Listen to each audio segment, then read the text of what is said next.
Το πρόγραμμα που ακολουθεί είναι κατάλληλο. Επιθυμητή η γονική συνένεση.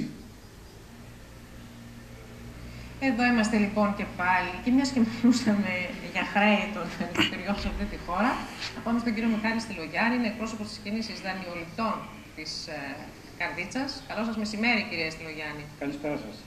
Οι οποίοι δανειολήπτες δεινοπαθούν τα τελευταία χρόνια και προσπαθούν να βρουν λύσεις για να μπορέσουν να ανταπεξέλθουν. Και είδα τώρα σήμερα και μια είδηση, κύριε Στυλογιάννη, που θα δημιουργηθεί ένας θηρεσίας για όλους τους καταθέτες. Δηλαδή, όλοι οι τραπεζικοί λογαριασμοί να περνάνε σε ένα ώστε να είμαστε φακελωμένοι στα σίγουρα. Δηλαδή, δεν ξέρω αν το είδατε. Ακριβώς το είδα σήμερα σε κάποιο site. Και το θέμα των φακελωμάτων, είμαστε ήδη φακελωμένοι από την ημέρα που υπογράψαμε εναγγελία μας τα δάνεια που παίρνουμε. Σωστό. Και ως πολίτης και ως χώρα. Βεβαίως και ως χώρα, χώρα πιο πολύ. Ναι. Για πέστε μας τώρα, τι γίνεται με το θέμα των δανειοληπτών και καταρχήν να πούμε στην Καρδίτσα έχουμε πάρα πολλούς γιατί είναι οι αγρότες. Πάρα πολλούς. Έτσι, σε πρώτη φάση. Και δεν ξέρω τι γίνεται και με αυτή την ιστορία με την καλή και την κακή αγροτική τράπεζα. Υπάρχει μια ανησυχία γενικότερα, έτσι δεν είναι? Υπάρχει ανησυχία για τους αγρότες, η τράπεζα, η Πειραιώς, η οποία έχει εξαγοράσει μέρος της αγροτικής, δεν έχει διευκρινίσει τι θα κάνει με τα κόκκινα και τα πράσινα δάνεια. Τα κόκκινα, ξέρετε, είναι αυτά που είναι καθυστερημένα, απλήρωτα, και τα πράσινα είναι αυτά που... Τα μη εξυπηρετούμενα. Τα μη εξυπηρετούμενα, πολύ σωστά, ακριβώς. Και τα πράσινα αυτά που εξυπηρετούνται. Ακριβώς, ακριβώς. Τα πράσινα μπορεί να πάρει την καλή. Τα κόκκινα τι γίνεται? Τα κόκκινα δεν έχουν ειδοποιήσει, δεν έχουν πει τίποτα. Γιατί σας το λέω αυτό? Γιατί συζητώντας το έτσι και με φίλους αγρότες και από την Καρδίτσα, αυτό που φοβούνται είναι μήπως θα πάρει μια εταιρεία από αυτές τις γνωστές εξόφλησης των δανείων. Τις λεγόμενες πρακτικές. Τις πρακτικές, η επίσημη τοπογλήφη, έτσι. Του εξωτερικού κιόλας. Σου λέει πόσο είναι, ξέρω εγώ, αυτά τα επισφαλή δάνεια, ξέρω εγώ, είναι να δεις. Εγώ σας δίνω 100 εκατομμύρια, ένα 10% και τα παίρνω εγώ. Σου λέει 200 θα τα εισπράξω και 100 εκατομμύρια κέρδος θα έχω. Συνήθως έτσι γίνεται σε αυτές τις πρακτικές και αυτό φοβούνται οι αγρότες. Ακριβώς έτσι ήδη έχει γίνει αυτό, κύριε Κολάτη. Α, έχει γίνει. Ναι, βεβαίως. Ήδη έχει γίνει και από έρευνα δική μου εδώ και 2,5 χρόνια περίπου ασχολούμαι με αυτό το πράγμα. Έχω διαπιστώσει ότι προσωπικά στοιχεία δεδομένα έχουν βρεθεί σε Λουξεμβούργο, σε Αγγλία, δηλαδή μπορώ να πω σε, πώς λένε, εταιρείες μαϊμού. Μάλιστα. Έτσι, τα προσωπικά δεδομένα τα δικά μας μπορούν να βρεθούν ανα πάσα στιγμή, δηλαδή τα έχει... Δεν μπορείτε να φανταστείτε ποιος. Τώρα, πέρα από τους αγρότες που είναι ένα μεγάλο αγκάθι, να πούμε ότι τους αγρότες δεν είναι μόνο υποθηκευμένη η γη. Πολλοί αγρότες έχουν υποθηκεύσει σπίτια, τεχνολογικό εξοπλισμό, κτηνοτρόφοι, ξέρω εγώ, ζωντανά και πάει λέγοντας. Και με υπέροχες τοπογλυφίες. Με υπέροχες τοπογλυφίες, ακριβώς. Διότι υπήρχε έτσι μια χαλαρότητα τα προηγούμενα χρόνια, όταν ήταν η εποχή της ευδαιμονίας των Παχιών Αγελάδων, ότι εντάξει, κρατική είναι η αγροτική τράπεζα, ρε παιδιά, εντάξει, δεν πρόκειται ποτέ να μας πάρει την περιουσία. Έλεγε ο άλλος, για να πάρω ένα ανοιχτό καλλιεργητικό δάνειο, ξέρω εγώ, ας πούμε 5-10.000 ευρώ, μπορώ να βάλω και μια υποδίκη και 50 και 60.000 ευρώ. Αλλά τώρα όμως που ήρθε η ώρα. Τώρα που ήρθε η ώρα που βρισκόμαστε σε κρίση, ο αγρότης δεν μπορεί να πληρώσει, και όχι μόνο ο αγρότης, και ο δανειολήπτης, ο απλός πολίτης. Φαντάζομαι ότι και στην Καρδίτσα, όπως σε όλη τη χώρα, θα υπάρχουν και έμποροι και βιοτέχνες που έχουν. Είναι πάρα πολλοί και πολύ γνωστά επιχειρηματικά ονόματα, τα οποία, όπως καταλαβαίνετε, δεν μπορούν να. Εντάξει, λογικό είναι. Με τις περιβόητες ρυθμίσεις δεν βγήκε κάποια άκρη και με τις αλλαγές που έρχονται τώρα και με τον νόμο Κατσέλη, ακόμα τον κύριο Μπαρτζόκη μας ο πρόεδρος ο κύριος Μπαρτζόκης, ναι. Ο νόμος Κατσέλη. Τι πρέπει να έχουμε, κατανοώ τον νόμο Κατσέλη, ισχύει, τον εφαρμόζει η τράπεζα, αυτό είναι το νόμο. Όχι, καμία τράπεζα. Γι' αυτό και ο κύριος Μπαρτζόκης έχει δώσει έναν αγώνα, και θέλω να το ευχαριστήσω για αυτό που κάνει, πιο πολύ κοινωνικό αγώνα, για να βοηθήσει πολλούς δανειολήπτες, οι οποίοι βρίσκονται σε πολύ κρίσιμη κατάσταση με την καταποίηση των εισπρακτικών εταιριών. Ναι. Ο καλύτερος νόμος που έχει περάσει σήμερα στην Ελλάδα για τους δανειολήπτες είναι ο 3869. Ο νόμος Κατσέλη. Βεβαίως. Αλλά κάθε περίπτωση του δανειολήπτη είναι ξεχωριστή.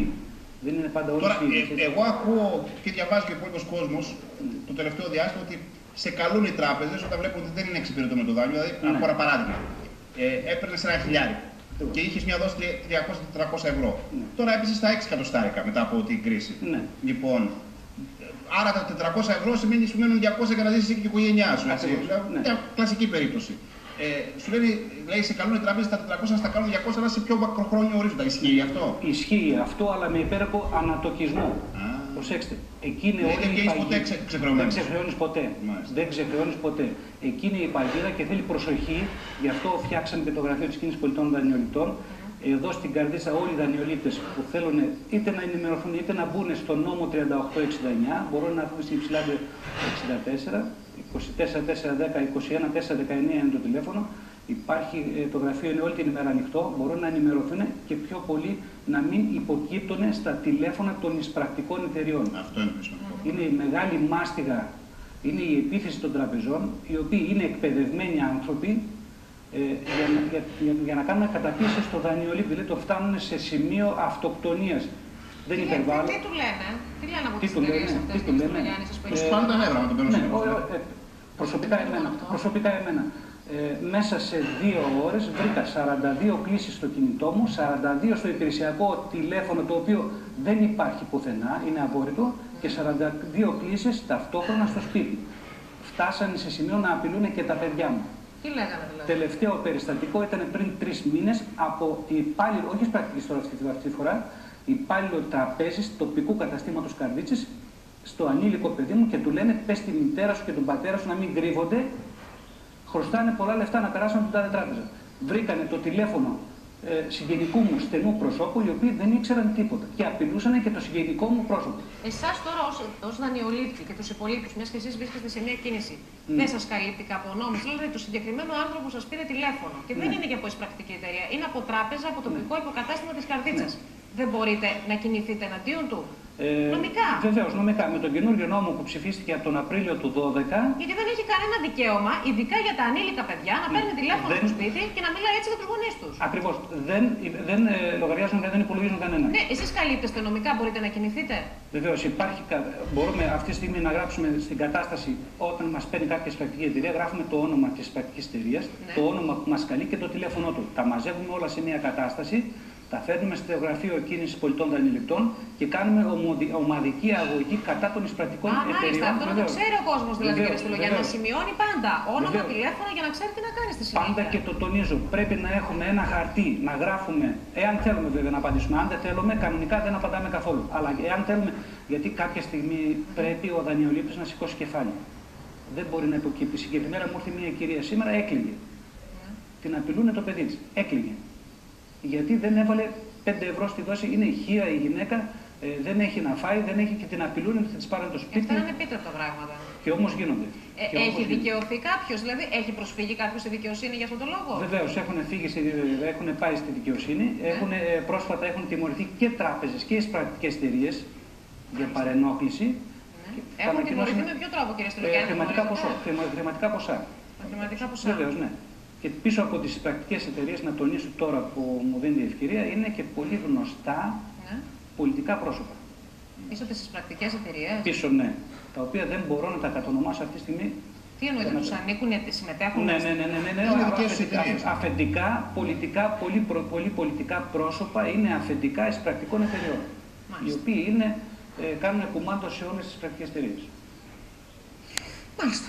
Ευχαριστούμε πολύ, κύριε Στυλογιάννη. Νομίζω ότι ήταν χρήσιμες οι οδηγίες προς τους δανειολήπτες και μπορούμε να απευθύνονται σε εσάς. Να ευχαριστώ και τον κύριο Πρόεδρο, τον κύριο Μπαρζόκη, που επιτελεί ο άνθρωπος επιτέλους ένα κοινωνικό έργο. Να είστε καλά. Να είστε καλά. Καλό μεσημέρι. Ευχαριστώ πολύ.